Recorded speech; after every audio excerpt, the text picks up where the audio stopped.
Una vez que nosotros ya indagamos en lo que puede ser considerado la primera ola del feminismo y después que ya también recurrimos, ¿no? Dimos como el panorama general de lo que sería la segunda ola, tocaría ya el turno de la llamada tercera ola del feminismo, que de hecho es, digamos, la ola a partir de la cual emergerá esto justo que se llama ideología de género.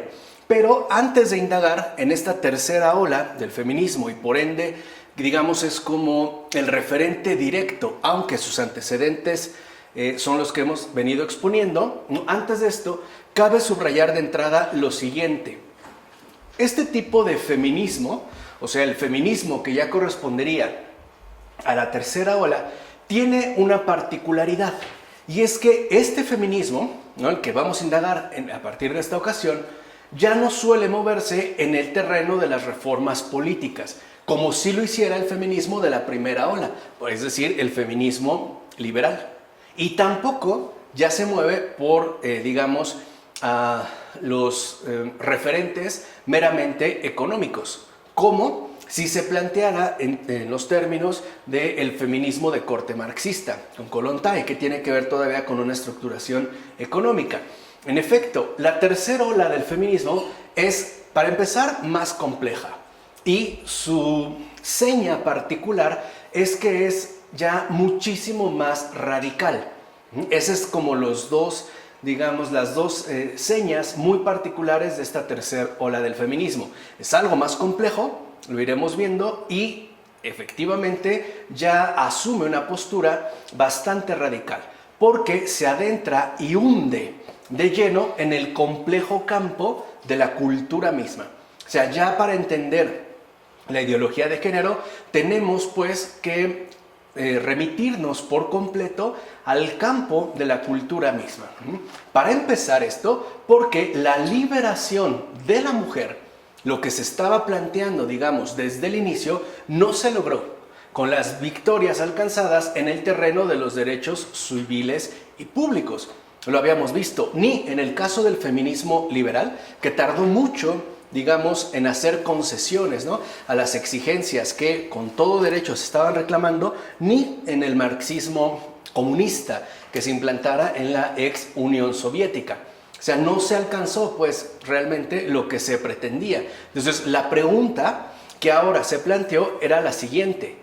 Si no eran las condiciones netamente políticas, y tampoco eran las condiciones meramente económicas, como sostenía el comunismo marxista implementado, ya lo vimos en la Unión Soviética, entonces, ¿qué es lo que sigue oprimiendo a las mujeres? O sea, pareciera pues que en principio, ¿no?, los análisis que se habían realizado ya no daban el ancho para poder seguir a entender esta opresión de la mujer. Entonces la pregunta era, bueno, ¿qué sigue? ¿No? ¿Qué es lo que sigue oprimiendo a las mujeres? Tal opresión ahora tendría que provenir del rol femenino.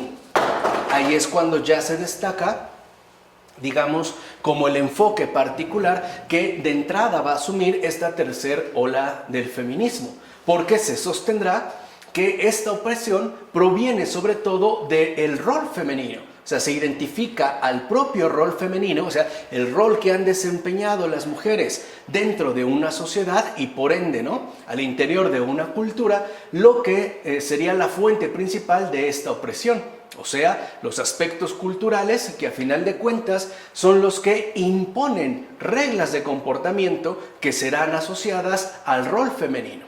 O sea, al tipo de comportamiento culturalmente asociado a la mujer, que en particular remitiría a dos: el ser esposa y madre, ¿vale? O sea, este es, digamos, ahora el cambio drástico que se realiza en el enfoque feminista de la tercera ola. Primero se va a cuestionar el rol femenino. O sea, la opresión ya no es algo netamente político, ni tampoco es algo ya meramente económico. La opresión, en último término, es lo que se va a sostener y además con radicalidad brota pues de los condicionamientos culturales que han impuesto a la mujer un determinado rol. O sea, unas determinadas reglas de comportamiento que al ser justamente impuestas a la mujer, la oprimen. Así pues, ¿no? El rol que desempeña la mujer en términos culturales es justo lo que va a ser drásticamente señalado y además criticado. En particular, como dije, ¿no? Lo que se va a considerar que es el modo culturalmente opresivo que se ha impuesto a la mujer es a través de estos dos papeles, ¿no? Lo digo literal, como cuando a alguien le asignan un papel para una determinada escenificación. O sea, se le ha impuesto el rol, el papel de esposa, y además se le ha impuesto también el papel de madre. Por eso la subversión que promoverá esta tercer ola feminista tendrá que ver, ¿no? En primer lugar, con la supresión o por lo menos la eliminación drástica de tales reglas de comportamiento. O sea, una deconstrucción, dirían en estos términos, del rol femenino. Así, ¿no? Teniendo pues ya esta idea en general, podemos decir que la tercera ola feminista, que es, insisto, ¿no? El referente directo de la actual ideología de género, va a brotar del Mayo francés de 1968. Recuerden, en un primer momento, como la promesa, ¿no? del paradisíaco matriarcado comunista no se cumplió. Entonces, ahora la continuación, digamos, del feminismo se va a dar en países occidentales, en particular en Francia, a través, ¿no? de la movilización, digámoslo así, de una intelectualidad considerada de vanguardia. Veamos. De hecho, el libro que se ubica como fundacional, o sea, el pilar o el referente central de esta tercer ola es El Segundo Sexo. Este es como el libro de cabecera, ¿no? The Pillow Book, que va a asumir esta tercer ola feminista de la escritora existencialista Simone de Beauvoir, que va a ser publicado en 1949. Vean nada más ya no la fecha en la cual este texto, El Segundo Sexo, es publicado. Simone de Beauvoir fue una marxista por completo convencida. O sea, Simone de Beauvoir era marxista, por decirlo así, de una convicción total. Su libro, La Larga Marcha, por ejemplo, es una defensa apasionada de la revolución cultural china que encabezará Mao Zedong en su momento. Una revolución que ahorita, por ejemplo, ya se puede evaluar crítica y objetivamente, es decir, con rigor histórico. Sobre todo, ¿no? Estoy a punto de adquirir estos textos del libro de Dikötter, que ha hecho un análisis a fondo de esta llamada revolución cultural china, que es la que exalta precisamente Simone de Beauvoir. La pone como el modelo, pues, ¿no? El paradigma de toda revolución, porque lo que ha puesto al descubierto Dikötter es que esta revolución que es, o que fue asumida por muchos, por una gran parte de la intelectualidad de vanguardia, ¿no? de los años 60 y buena parte de los 70, esconde de fondo o está basada en atrocidades que no fueron mencionadas. Por ejemplo, el propio, nada más por avanzar un poquito, es una trilogía. Ahorita se han publicado ya al español los 2 primeros volúmenes en Editorial Acantilado. Lo primero es que él menciona, por ejemplo, cómo en China el propio Mao Zedong se encargó, ¿no? de eliminar a todos aquellos que fueran considerados opositores a su régimen e incluso impuso una hambruna que mató a más de 10 millones de chinos solo por, digamos, utilizar medidas drásticas, de tal manera que esta revolución en realidad no fue más que una opresión programática. Por eso digo, esto lo tomo, ¿no? como referencia a partir de estos estudios que ya se pueden consultar, los libros de Dikötter. Bueno, y estaba tan convencida, pues, Simone de Beauvoir, de la ideología marxista, que pareció no importarle que la revolución, efectivamente china, se realizara por medio de asesinatos masivos, torturas de todo tipo, campos de concentración, radical destrucción cultural, persecuciones y sobre todo una atroz hambruna, que es justo lo que les digo que ahorita ya se puede estudiar, ¿no? con rigor histórico. o sea, con seriedad. De hecho, en la ciudad de Chanteau se puede hoy en día visitar un museo que recuerda gran parte de estos horrores que de Beauvoir incluso celebró. O sea, celebraba pues estos horrores como el paradigma fundamental de lo que tenía que ser asumido e implementado en Occidente, ¿vale? Bueno, ahora bien, al momento de que Simone de Beauvoir escribe El segundo sexo, ella advierte que las concepciones ortodoxas del marxismo no aciertan en su aplicación real. Claro, era evidente ya que había sido un rotundo fracaso. O sea, que en pocas palabras, ¿no?, la aplicación o la implementación de las concepciones marxistas en relación con la liberación femenina habían sido un rotundo fracaso.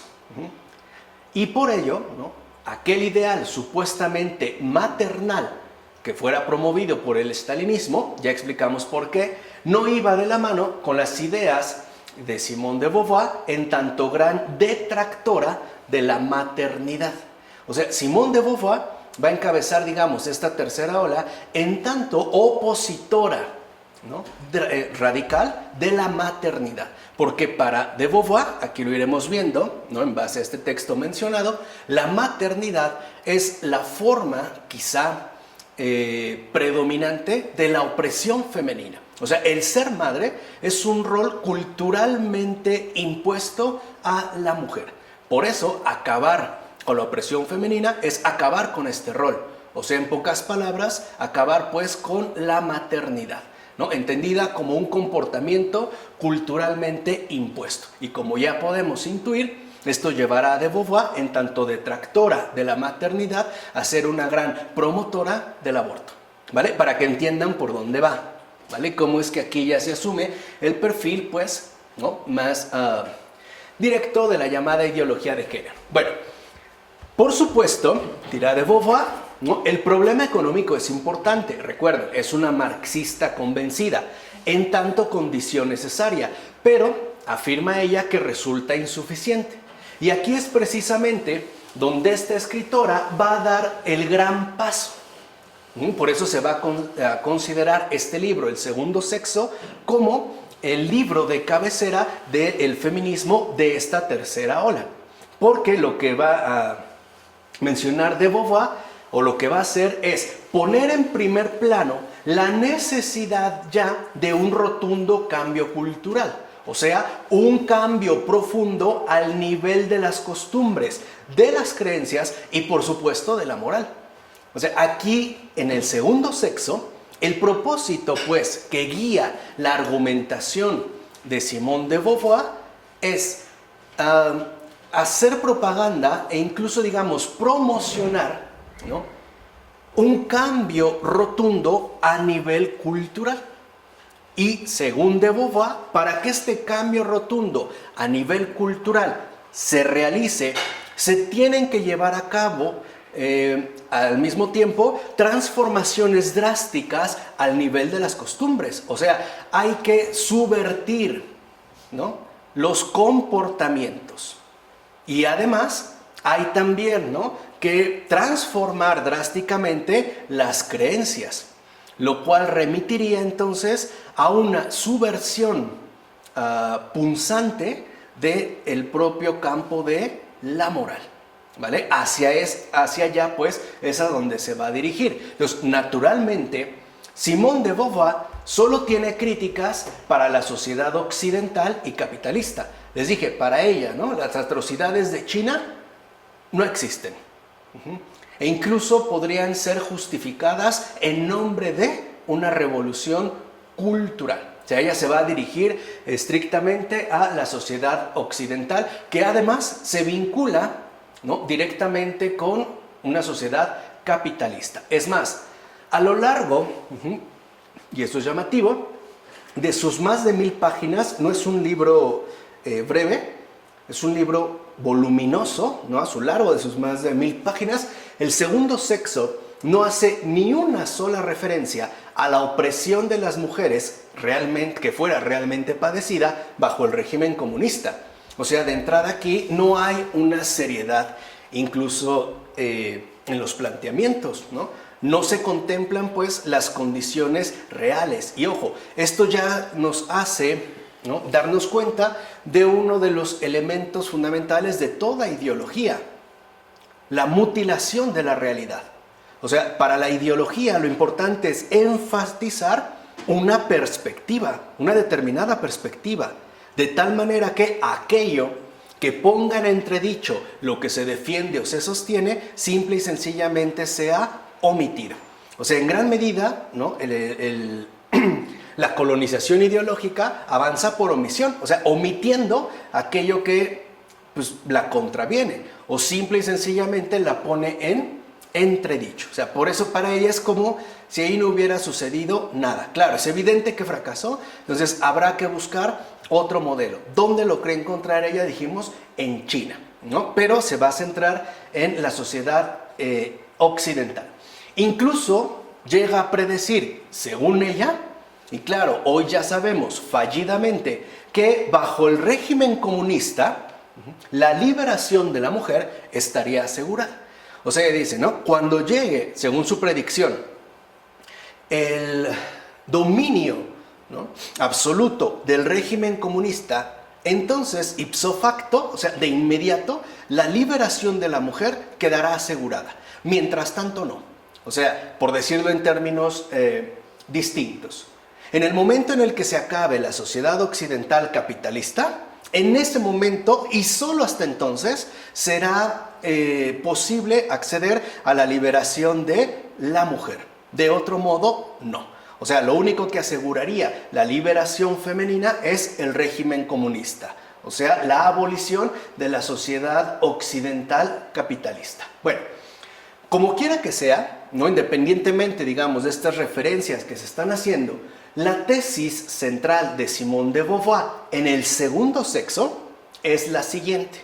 Digamos, la tesis, ¿no?, que va como a articular todo el planteamiento desarrollado en este voluminoso libro es esta: que mujer, fíjense, ¿no?, mujer es un concepto socialmente construido y por ende carente de esencia. O sea, lo que está sosteniendo de Beauvoir es que el concepto de mujer no es algo natural, es algo culturalmente fabricado, carece pues de esencia. De ahí que este concepto, según ella, de mujer, sea siempre definido por su opresor, el hombre. O sea, es el hombre el que ha definido qué es la mujer. No ontológicamente, sino culturalmente. De hecho, la famosa frase que resume la concepción de esta escritora es esta: no se nace mujer, llega uno a serlo. No se nace mujer. Eso es algo que uno llega a serlo. ¿En quién se basa este planteamiento? Pues en su famoso amante Jean-Paul Sartre. Porque para Sartre la vida, o como él lo dice, pues, que la existencia precede a la esencia, lo que está diciendo es que no hay nada ontológicamente definido, sino que es la existencia un proyecto, ¿no?, que uno asume en tanto objetivo de realización. O sea, al final yo tengo, ¿no?, que llevar a cabo aquello que me dispongo ser. No hay pues un referente ontológico previo que, por así decirlo, me condicione, sino que tengo yo que llegar a ser lo que, ¿no?, soy, o al menos aquello que me propongo. Por eso en el caso de Sartre, pues, la misma línea que sigue Simone de Beauvoir, lo previo no es la esencia, lo ontológico, lo previo es la existencia, entendida la existencia como un proyecto a realizar por cuenta propia. ¿Se entiende? Es lo mismo. O sea, es esto lo que está retomando de Beauvoir, pero ahora aplicado, ¿no?, específicamente al caso de la mujer. Por eso dirá que en realidad, ¿no?, cuando se habla de mujer, no se está hablando de algo ontológicamente definido. O sea, no hay por naturaleza una mujer. Lo que hay es un constructo cultural que se ha impuesto a esta para que finalmente se comporte de tal o cual manera, especialmente, ¿no?, bajo sus dos papeles protagónicamente destacados, esposa y o madre, de preferencia las dos. Dice de Beauvoir, ¿quién ha definido este constructo social de mujer? Su opresor, el hombre. Entonces, si lo ven, ya no es literalmente el capitalismo, el que incluso la propiedad privada, ¿no? Ya no es ni siquiera las desigualdades en el terreno de lo político. El señalamiento aquí ya es directo. ¿De dónde brota la opresión de la mujer? Del propio hombre. El hombre ha construido culturalmente esto que llamamos mujer, ¿no? Por eso una de sus frases más célebres es: no se nace mujer, llega uno a serlo. O sea, es un proyecto.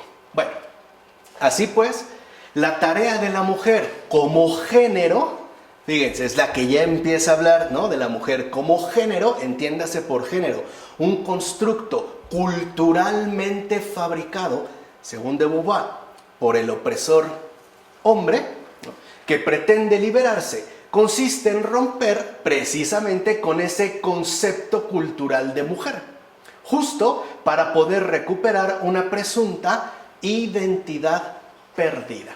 Entonces, aquí es donde ya se plantean, ¿no?, los términos radicales de esta revolución cultural. O sea, la tarea de la mujer consiste en romper con ese concepto cultural de mujer. La manera más evidente de romper con ello es no siendo ni esposa y mucho menos madre, ¿vale? Sería pues como la contra. En todo caso, justo, no es una tesis realmente nueva. O sea, lo nuevo en de Beauvoir, de fondo, no es su aparato filosófico, si lo quieren ver así, o su recurso conceptual. Esto literalmente está prestado, está tomado de su amante Jean-Paul Sartre. La novedad en El ser y la nada, de Sartre, en El ser y la nada, que es donde pone, ¿no?, pues el ser no es nada previo, no hay esencia, ¿no? Lo que hay es existencia como un proyecto a realizarse. Entonces, en Simone de Beauvoir, literalmente, o sea, de fondo no hay filosóficamente nada nuevo. Este sustrato está tomado de Sartre. La novedad es la aplicación que hace de Beauvoir de este sustrato, porque efectivamente no se trata de una tesis realmente nueva, porque esta tesis de hecho emana de la corriente existencialista elaborada por quien fuera su pareja, o sea, por Jean-Paul Sartre. En efecto, el existencialismo alegaba que en el ser humano, fíjense, no es como un privilegio para cerdos, ¿no?, ni es un privilegio para moscas y lagartijas, sino en el ser humano la existencia precede a la esencia. Es la tesis fuerte del existencialismo sartreano. No hay naturaleza. Lo que hay es un compromiso existencial de autorrealización. Camus, ¿no?, siempre lo pronuncio muy mal, creo que la pronunciación francesa es pésima. Camus, ¿no?, va en esta línea a la manera de un héroe. Es aquel que se repone ante, ¿no?, la nada propia que nos precede, la ausencia de esencia, pues. A pesar del absurdo, ¿no?, se sigue adelante. Bueno, entonces, la existencia precede a la esencia. En pocas palabras, esto quiere decir que el ser humano no es otra cosa sino aquello que él hace de sí mismo. Eso es lo que quiere decir esta frase. O sea, no hay nada que ontológicamente nos defina ni nos preceda. En tanto seres humanos, el ser humano como tal es aquel que hace de sí mismo lo que proyecta.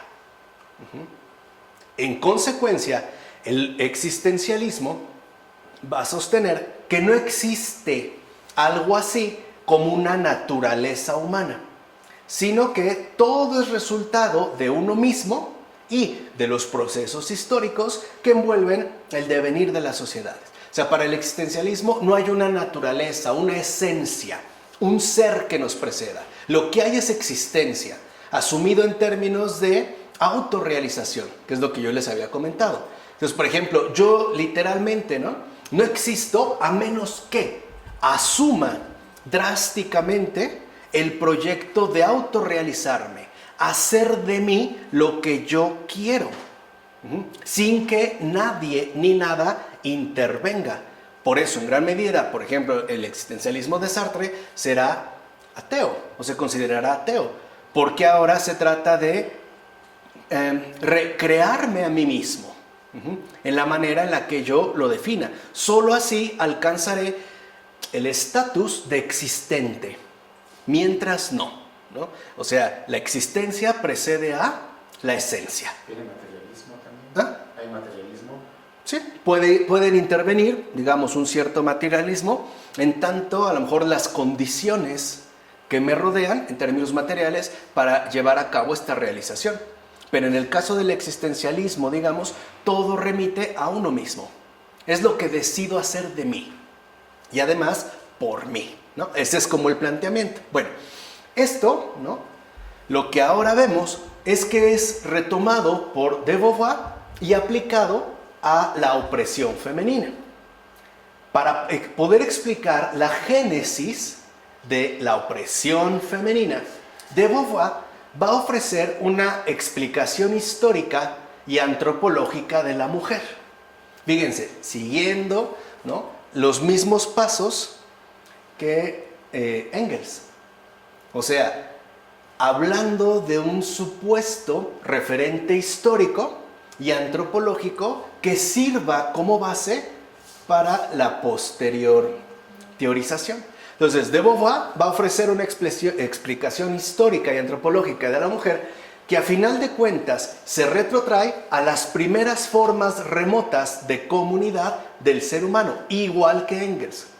Se trataría de los grupos nómadas que precedieron a la agricultura. O sea, nos llevan pues a tiempos remotos, donde estarían, digamos, conformadas las primeras formas remotas de comunidad humana. Bueno, según su explicación, o sea, según la explicación que da de Beauvoir en el segundo sexo, la raíz de la opresión femenina se encontraría en lo siguiente. Fíjense, esto ya le da un aire de cierto cientificismo, de un rigor científico que apelaría supuestamente a los hechos, al dotarla de una carga supuestamente histórica, otro de los trucos favoritos del marxismo. Pero bueno, según la explicación de Beauvoir, la raíz de la opresión femenina se encontraría en lo siguiente. Las mujeres primitivas no podían participar de actividades presuntamente valoradas como masculinas por el grupo. O sea, estaban excluidas de estas actividades que eran consideradas como masculinas. ¿Cuáles eran? La caza y la guerra, fundamentalmente. O sea, ya de entrada nos plantea un esquema, un esquema explicativo donde todo parece estar perfectamente puntualizado. Entonces, según de Beauvoir, es el peligro connatural a estas actividades el que concede a las mismas toda su importancia social. O sea que la importancia social provendría del alto riesgo que estas actividades presuponen y que en tanto actividades riesgosas, que justamente es lo que les adjudicaría su respectivo valor, serían consideradas como algo propiamente masculino. Ahora, curiosamente, lo antinatural del concepto de mujer brotaría de un dato eminentemente natural y que ella convierte en algo cultural. Es decir, o sea, se brota de algo natural, y no obstante ella parece omitirlo y entonces revertir las cosas al grado de que una situación que es natural, tal y como ella lo menciona, termine convertido en un artificio cultural, en un constructo social. No obstante, Simone de Beauvoir parece omitir algo en verdad fundamental, lo que les decía, la omisión. Se dejan de lado muchas cosas. La propia naturaleza, fíjense, no necesitamos irnos a situaciones imaginariamente remotas. la propia naturaleza explica muy bien el hecho de que las mujeres hayan sido protegidas de los peligros que entrañan esas mismas actividades, ya que se pretendía salvaguardar las condiciones naturales de la reproducción y de la maternidad. Claro, si en algún momento destacaban para los hombres es porque esas actividades entrañaban un peligro. Y ante este peligro, la prioridad la lleva la mujer. A la que hay que cuidar es a la mujer, porque es la matriz, finalmente, ¿no?, de todo el conjunto circundante. De ahí brota la reproducción. Es pues la fuente de la fecundidad. Así en principio, ¿no?, incluso este rol, digamos, que se menciona, está mal encauzado. Entonces, hasta la fecha, fíjense, ¿cómo hasta la fecha? A una mujer embarazada se le evita hacer esfuerzos pesados, por no hablar ya de irse a la guerra. A ver, ¿qué pensaríamos de una guerra cuyo ejército estuviera conformado por puras mujeres embarazadas? No sé, desde 2-3 semanas hasta 9 meses. O pongamos lo más drástico, del 6º al 9º mes. ¿Qué pensaríamos? ¿Qué haríamos ante esta situación? Creo que esto, o sea, la pura imagen ya es de entrada evidente, ¿no? Entonces, dicho brevemente, o sea, no hay que rebuscarle mucho. Nuestros antepasados sabían muy bien que la distinción de tareas humanas era precisamente lo que beneficiaba al conjunto humano en general en términos de conservación y convivencia. Si hoy, caramba, hasta cuando vemos en el transporte público una mujer embarazada, tendemos a darle lugar, e incluso tiene un lugar reservado. O si vemos que está haciendo mucho esfuerzo, lo evitamos. Ahí hay una razón. No van a decir que ahí hay una imposición. No es por un constructo social, es por una exigencia misma de la naturaleza. O sea, por naturaleza. Ni siquiera intervendría, pues, el nivel cultural. Así pues, bastaría esta sola consideración, lo que hemos dicho, para echar por tierra la tesis central de Simone de Beauvoir. Es decir, su afirmación de que en la mujer no hay más que cultura. Nada de naturaleza. O sea, con esto bastaría. Pero bueno, llamativamente, fíjense, ella misma reconoce este hecho cuando afirma, en el segundo sexo, el embarazo, el parto y la menstruación, o sea, la naturaleza, pues, por resumir, disminuían su capacidad de trabajo y las condenaba a largos periodos de impotencia. Para defenderse contra los enemigos, para asegurarse el propio sustento y el de su progenie, necesitaba la protección de los guerreros y los productos de la caza y la pesca a la que se dedicaban los hombres. Así pues, si ella misma reconoce y acepta que la fuerza física y la reproducción, entiéndase la naturaleza, son las que explican la primitiva exclusión de la mujer con respecto a las tareas que en efecto serían relevantes, ¿por qué excluye la naturaleza en tanto elemento sustancial en la propia formación cultural?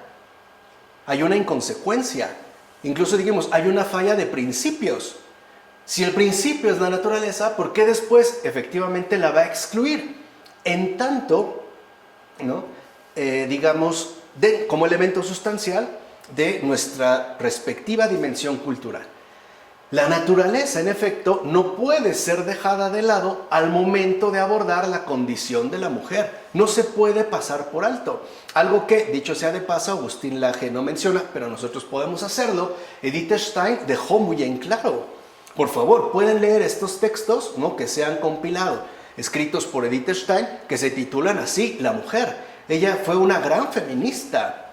Y es extraño que los propios movimientos feministas no citen a Edith Stein, como si no hubiera escrito nada al respecto. ¿Por qué? ¿Acaso nada más porque es judía conversa? Y no solo conversa, monja benedictina y finalmente santa. O sea, en pocas palabras, ¿por qué se le omite? ¿Porque es católica? ¿Nada más por eso? ¿Que no tiene estudios profundos justo en torno a la mujer? ¿Que no es, digamos, una de las grandes feministas de la cual de hecho deberíamos de sentirnos bastante orgullosos, y no precisamente como católicos, en general como seres humanos, de las grandes feministas del siglo XX, o sea, de los tiempos más recientes? Editorial Monte Carmelo ha publicado estas conferencias, estas charlas, estas pláticas que dio, y cuyo título precisamente es así, La mujer.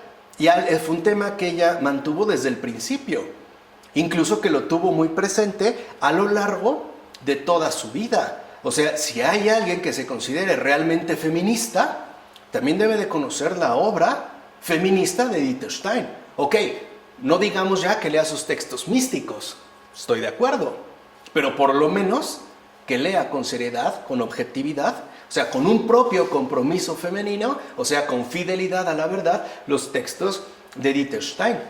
Porque Edith Stein, si algo va a destacar, es que en el momento en el que se aborda la condición de la mujer, evidentemente lo social, lo cultural, lo político involucra, pero también lo natural. Hay una especie, ¿no?, de entretejimiento, una especie como de urdimbre, ¿no?, importante, que incluso no solo se va a remitir a las condiciones materiales, naturales de la existencia, sino incluso a las propias exigencias sobrenaturales que compiten, en este caso en particular, a la mujer. Dicho brevemente, para Edith Stein, la mujer tiene una tarea por naturaleza, pero también tiene una misión sobrenatural. O sea, yo lo dejo nada más, ¿no?, para que vayan indagando, pero para Edith Stein la cosa era clara. La mujer tiene una tarea por naturaleza y además tiene una misión sobrenatural. Una misión que además es de lo más relevante para los últimos tiempos. Es la figura escatológica de los últimos tiempos. Es ella. Es la mujer. O sea, tiene pues una tarea por naturaleza, pero también tiene una misión, una exigencia sobrenatural, que además de ser pilar, ¿no?, de la familia y del hogar, es también hacer la figura protagónica en los últimos tiempos en relación con la lucha contra el mal, de la lucha contra el mal. Por eso también está María. Edith Stein era mujer y lo sabía. Les digo, me llama la atención que aquí pareciera que no hubiera escrito, ¿no?, como si no hubiera dicho nada al respecto, o como si fuera realmente algo irrelevante, cuando sabemos que el propio Edmund Husserl, su querido maestro, la consideraba su alumna más aventajada. Fue su secretaria particular, fue su asistente durante muchos años, fue además, ¿no?, la que previno con bastante tiempo de anticipación esa sombra oscura que se cernía sobre Alemania, llamado Martin Heidegger. Se les decía como si fuera algo irrelevante, ¿no? Su texto, que ojalá en algún momento estudiemos, Ser finito y ser eterno, ella que es una obra extraordinaria. O sea, insisto, no solo porque sea una santa, es una pensadora, es una filósofa. Y si por algo se convirtió Edith Stein, es por esa profunda seriedad, fidelidad que tenía con respecto a la verdad. Ella quería la verdad y cuando la encontró no la rechazó. Costara lo que le costó la vida. Y no la rechazó, le costó el rechazo de su madre, que le dolió tanto, de sus familiares, ¿no?, digamos de sus parientes cercanos, incluso de sus admirados colegas filósofos, que no concibían cómo era posible que este intelecto tan luminoso ahora fuera católica, siendo además previamente una judía atea. Y no solo eso, que se convirtiera, que además se hiciera, ¿no?, monja carmelita, y que terminara siendo mártir. Es decir, no se puede pasar por alto tan fácil. O sea, incluso bastaría, ¿no?, con contrastar Segundo sexo de Simone de Beauvoir con los escritos de la mujer de Edith Stein. Y vemos, pero con seriedad, ambas. O sea, no que haya pues una mera omisión, ¿no?, como si se pudiera pasar por alto a una figura tan relevante, incluso en el campo filosófico, Ya insisto, no estoy hablando del campo místico, incluso en el campo filosófico. Bueno, en efecto, si fue el propio cuerpo femenino el que con arreglo a sus condiciones y funciones biológicas hizo de la mujer una mujer, no parece entonces convincente afirmar que no se nace mujer, sino que llega uno a serlo.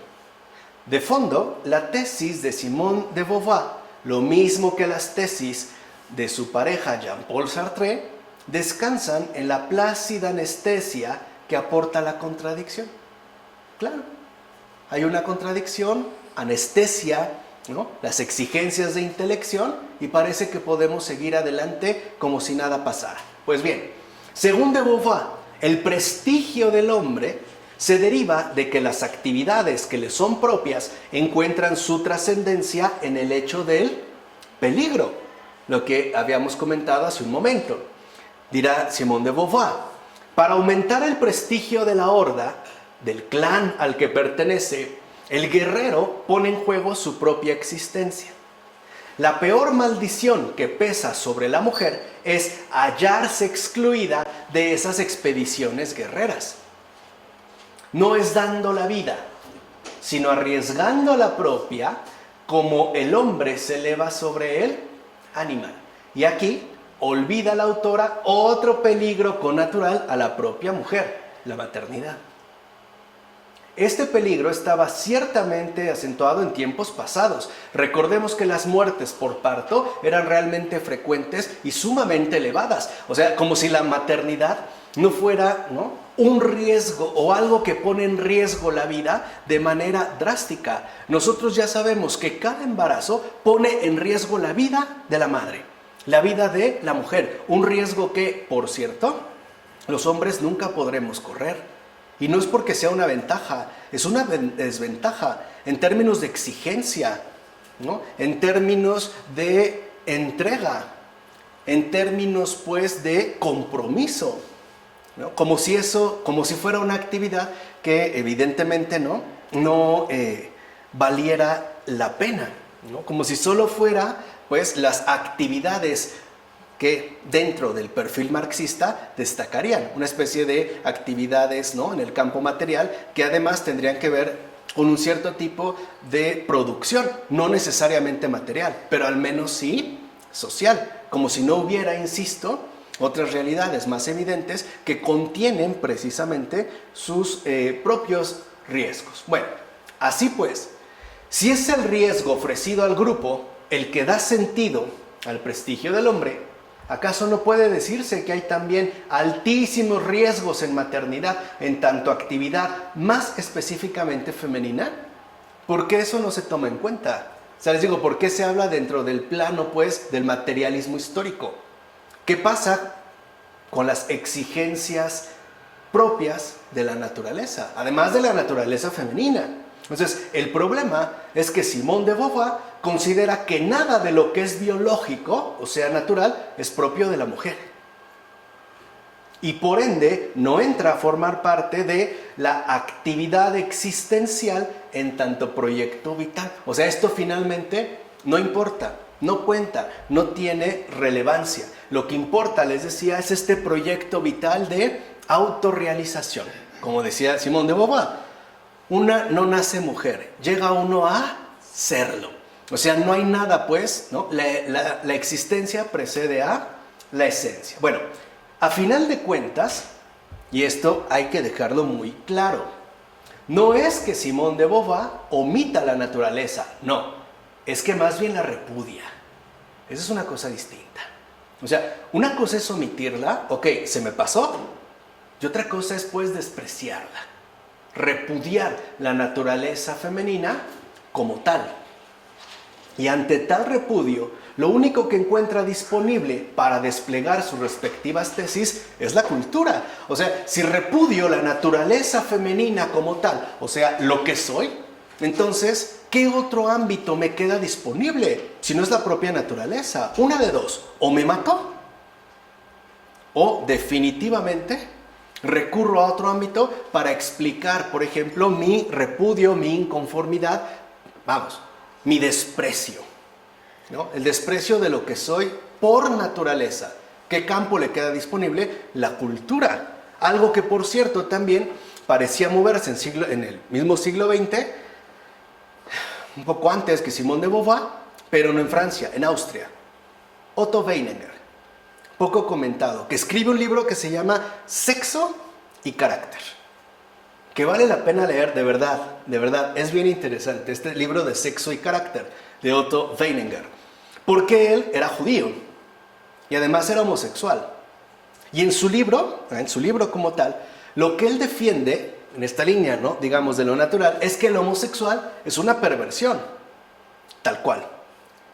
Porque busca justo despreciar aquello que es, de tal manera que representaría, pues, una especie de rebelión ante la naturaleza. Esa es la primera parte del sexo, con algunos componentes freudianos. Y la otra, carácter, es que considera que la debilidad, ¿no?, proviene justamente de esta especie como de carácter híbrido que adquiere el homosexual y que además se refleja, pues, en una debilidad no propia de un pueblo en especial, el judío, que parece opacado. Entonces él, digamos, lleva el doble estigma: es judío, o sea, no tiene carácter, y además no tiene la definición de un sexo por naturaleza, porque es homosexual. ¿Qué le queda?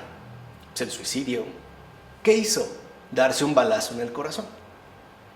Desafortunadamente no murió rápido, no le apuntó bien, estuvo varias horas en agonía, finalmente murió. Pero eso es a lo que voy, o sea, o una de dos: si yo repudio lo que soy, entonces lo aniquilo en mí. No tengo entonces por qué extenderlo, ¿no?, buscar una especie de culpabilidad, ¿no?, extendida para poder, digamos, como neutralizar mi respectiva queja. ¿Se entiende? O sea, a una de dos: si yo repudio lo que soy como tal, o sea, si yo repudiara lo masculino, pues mejor me mato. No tengo por qué decir que alguien me lo impuso y entonces todos lo van a pagar y hacer, ¿no?, y mucho menos ponerme a escribir un libro de más de 1000 páginas. El de Otto Weininger es como de 500. Por cierto, es más entretenido.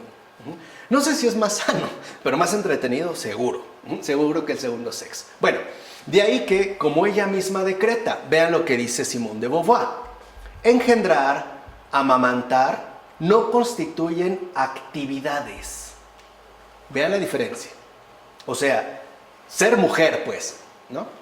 Engendrar, amamantar, podríamos poner menstruar, dirá Simone de Beauvoir, no constituyen actividades, son funciones naturales.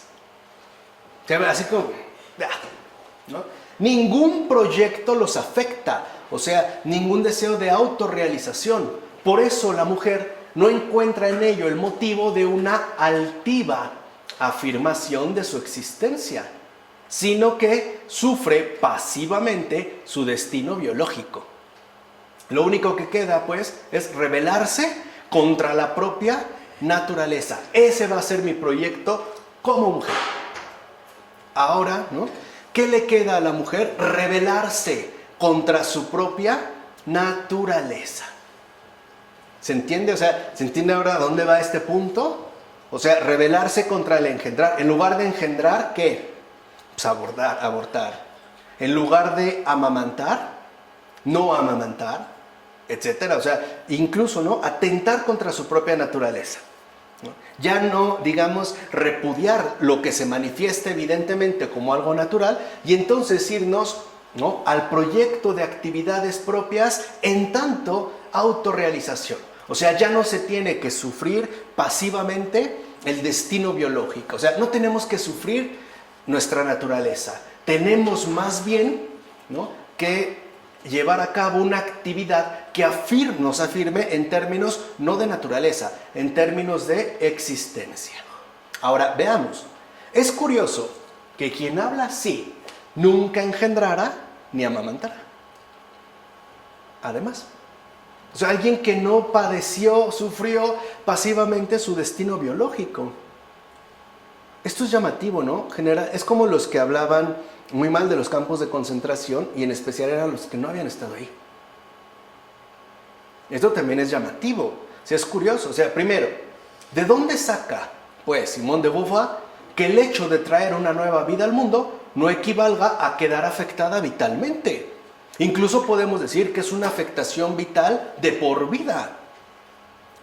O sea, ¿qué afectación puede ser más grande que esta? En el término femenino. O sea, como si fuera, ¿no?, un reproductor biológico que no tiene ninguna repercusión real en mi vida. Como si no fuera algo, pues, determinante. Ahora, su propia vida de Simone de Beauvoir parece poner al descubierto el trasfondo oculto de sus argumentos. Ella nunca quiso tener hijos, es lo que decíamos en tanto rebelión y repudio.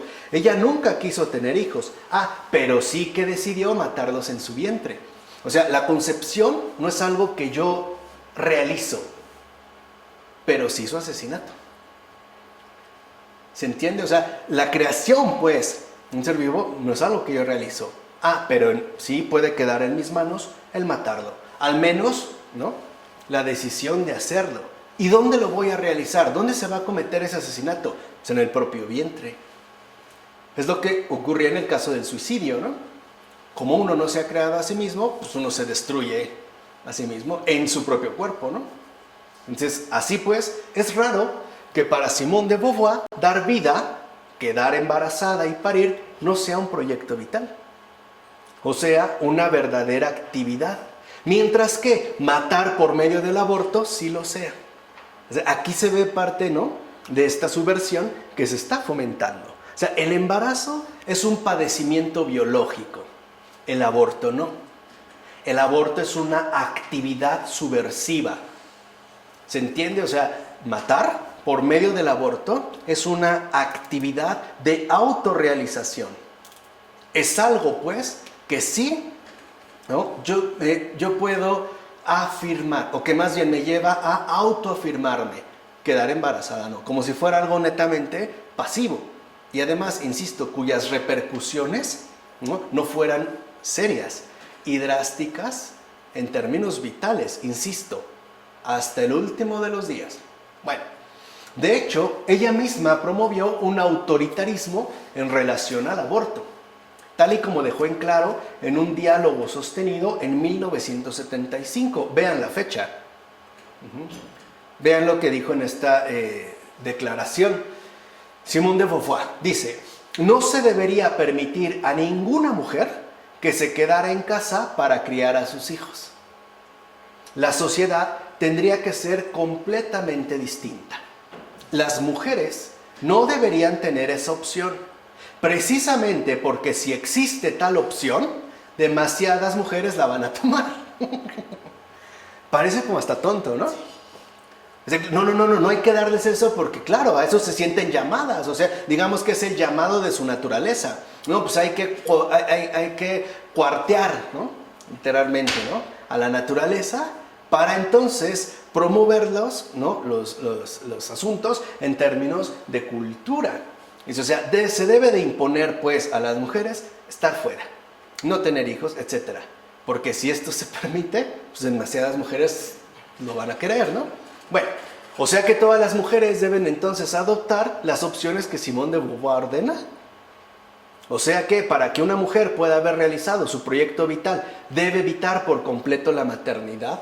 O sea, su proyecto vital dependerá ahora del número de abortos que realice, o bueno, del número de interrupciones de embarazo no deseado, porque cómo les encanta juguetear con el lenguaje, ¿no? Cómo les encanta una y otra vez recurrir, ¿no?, al jugueteo con el lenguaje. O sea, es pues el aborto la única opción que la mujer tiene para llevar a cabo la más altiva afirmación de su existencia. Pues evidentemente para Simone de Beauvoir la respuesta es sí. ¿Se dan cuenta ahora la estrategia? Ahora lo que da sentido a la mujer no es el embarazo, es el aborto. Por eso se va a promover tanto, ¿no?, el aborto como un elemento primordial en términos de subversión feminista. Vamos, en términos de este feminismo de la tercera ola. Por eso ahora, mientras que el embarazo, por ejemplo, la maternidad, a grandes rasgos, se ve como una pasividad biológica, el aborto y la rebelión contra la maternidad y contra, ¿no?, la esponsalidad, se verá como una actividad verdaderamente revolucionaria. O como dice Simone de Beauvoir, como esa altiva, o sea, como la más arrogante afirmación de la existencia. Entonces vean, ¿qué me hace mujer? ¿Qué es lo que realmente me hace mujer? El aborto. Destruir todo aquello que me han impuesto, ¿no?, los opresores hombres. ¿Cómo me hago mujer? Destruyendo toda feminidad en mí.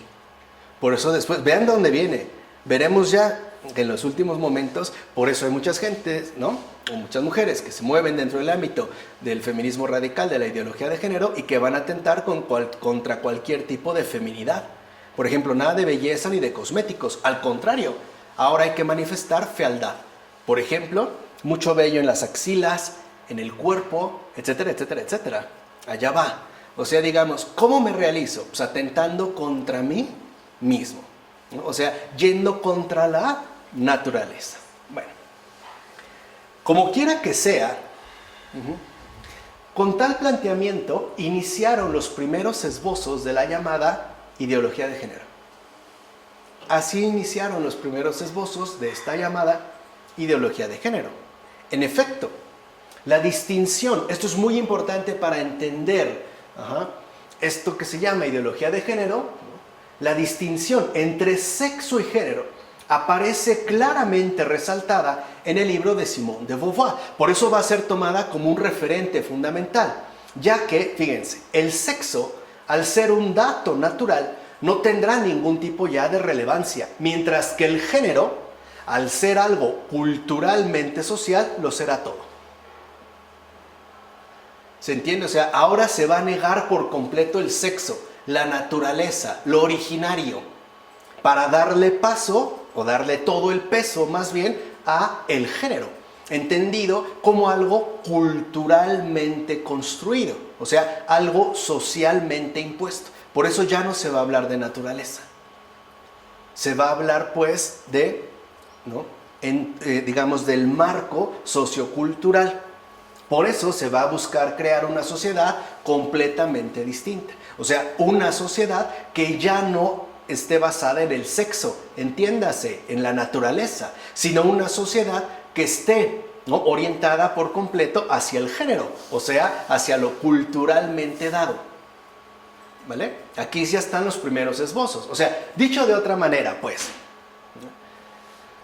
el hombre y la mujer ahora ya se nos presentan como meros cuerpos cuya especificidad natural no guarda ninguna relación con respecto a aquello que ellos mismos decidan ser en tanto proyecto vital. O sea, que yo tenga pene o vagina no me hace ni hombre ni mujer. No tiene nada que ver con mi proyecto vital. Todo va a depender de lo que yo decida y elija para configurar mi propia existencia. O sea, mi proyecto vital. Ya, al carajo pues la naturaleza. Ya no importa el sexo, la natural, la biología. Ahora lo que importa es la ideología, el género, la cultura, lo socialmente establecido. Incluso podemos decirlo más exactamente aún. Todavía se puede precisar más. No importa lo que el cuerpo es naturalmente. O sea, esto ya no interesa, sino cómo se socializa al individuo. O sea, no importa el cuerpo, lo que importa es cómo se socializa. Por ejemplo, si nace un cuerpo con pene, llamémosle hombre, no importa esto, importa cómo se socializa. O sea, si yo lo socializo, por ejemplo, con colores culturalmente referidos a género femenino, ¿no? O mejor dicho, al constructo de la mujer, ¿no?, en la cultura, y lo pongo a ver con muñecas, etcétera, etcétera. Entonces, esto es lo que realmente va a definir su respectiva identidad, no su cuerpo. O sea, en pocas palabras, se deja ya de lado lo natural para darle una completa relevancia a lo cultural. Por eso se empiezan a neutralizar las diferencias naturalmente específicas. Por eso ya no se va a hablar, por ejemplo, de hombre o mujer, sino de género a secas. ¿A qué va a dar paso esto? Pues que te propongas hacer de ti lo que quieras. Un género, el que tú decidas. Tu cuerpo ya no es impedimento. Eso ya no tiene nada que ver. Sino lo que tú decidas hacer en tanto proyecto vital de ti mismo. Ya no se le va a dar énfasis a lo natural, sino que solo se le va a priorizar a lo cultural. Ahora, para poder asentar estas afirmaciones, será necesario implantar importantes cambios estratégicos. Claro, o sea, no es un mero decir teórico, No, tiene una función, ya lo dijimos, siempre es la implementación programática, ¿no? Bueno, de hecho, la estrategia del feminismo se tuvo que concentrar de lleno en la dimensión cultural. Ahí es donde va, ¿no?, a tener, hasta la fecha, su principal eje combativo. O sea, su línea de acción está de lleno en la dimensión cultural. Entonces, la liberación de la mujer, por ejemplo, no solo habría de realizarse por medio de la incorporación de ella al mundo económico del trabajo y la productividad. Sigue. O sea, no solo tendrían, pues, ¿no?, que referirse a la incorporación de la mujer al mundo económico, tanto del trabajo como de la productividad, como, por ejemplo, habían sostenido y estaban convencidos los marxistas siguiendo a Engels, sino que además, y esta era la relevancia, digamos, del perfil programático que se estaba imponiendo, se hacía necesaria la destrucción de la superestructura, que recuerden que, al menos para el marxismo inicial, esto no era relevante, o sea, moral, religiosa, filosófica, jurídica, familiar, vigente. O sea, no basta con cambiar las condiciones económicas de la vida humana. Hay que transformar por completo la moral, la dimensión moral, religiosa, filosófica, jurídica y especialmente familiar, como había insistido Engels, que esté vigente. A esto apunta precisamente la conclusión que expone Simone de Beauvoir. Vean su conclusión. No hay que creer que basta con modificar su situación económica para que la mujer se transforme, que era tanto como decir, perdón, no funcionó el experimento soviético en relación a la liberación femenina. No basta, dirá, este factor ha sido y sigue siendo el factor primordial de su evolución. Claro, no puede traicionarse a sí misma, dijimos, en tanto marxista convencida, pero este pero es lo que, ¿no?, va a destacar su conclusión. En tanto no comporte las consecuencias morales, sociales, culturales, etcétera, que anuncia y exige, no va a poder aparecer la mujer nueva. O sea, no basta, pues, con que se acabe con el sistema económico dominante, con el capitalismo. Hay que cambiar todo. O sea, ¿no?, las condiciones morales, sociales, culturales que estén vigentes. Sin esto, dirá Simone de Beauvoir, no puede aparecer la mujer nueva. O sea, para que aparezca la mujer nueva, parece, ¿no?, la mujer contra la naturaleza de la mujer, ¿no?, una mujer como escindida contra sí misma y además por sí misma, no puede, pues, ¿no?, aparecer esta. Tiene que haber un cambio radical dentro de todas, digamos, la dimensión cultural. Así pues, a partir de Simone de Beauvoir, entonces ya el feminismo va a asumir una clara estrategia. ¿Cuál será esta clara estrategia? Una estrategia de batalla cultural. Ya no se trata de acabar con el burgués. Ya no se trata de acabar, digamos, ¿no?, con el dueño de la fábrica. No, ahora se trata de acabar con la sociedad hasta entonces existente. O sea, con lo que hay que acabar, pues, es con la sociedad en su conjunto. Pero acabarla, ojo, no solo, digamos, por dar esta imagen, no aventándole una bomba, no, sino subvertiéndola a partir de sus respectivas, en términos marxistas, superestructuras, especialmente tres: la moral, la filosófica y la religiosa. Claro, son las exigencias de lo que hemos dicho. Si ahora la mujer solo se define como proyecto vital, o sea, solo se construye a sí misma a partir de atentar contra lo que se le ha adjudicado supuestamente en términos sociales, pues lo único que le queda es acabar con ella misma, acabar, pues, con su ser mujer, y pasará de ser mujer a ser cualquier cosa, ser X, una variable que podrá ser sustituida por cualquier aspiración, como hoy en día está sucediendo, como es lo que sucede actualmente en el caso del género. ¿Cuántos géneros no se dice que ya hay? Bisexual, polimorfo, no sé qué, polivalente, de X, Y, Z, muchos. Claro, porque ahora se le quita pues el sustrato básico de lo natural. Al convertirse en un mero constructo social, pues la variante puede ser sustituida por cualquier pretensión de actividad vital. O sea, en pocas palabras, por cualquier cosa que se me dé la gana. ¿De acuerdo? Esta es la base de esta tercera ola. La siguiente ocasión ya veremos cómo justo a partir de aquí, en la década de los años 70, estos planteamientos que diera Simone de Beauvoir se van a empezar a radicalizar y van a ir ganando terreno hasta nuestros días. ¿De acuerdo? Vamos a jalar de aquí. En nombre del Padre, del Hijo, del Espíritu Santo.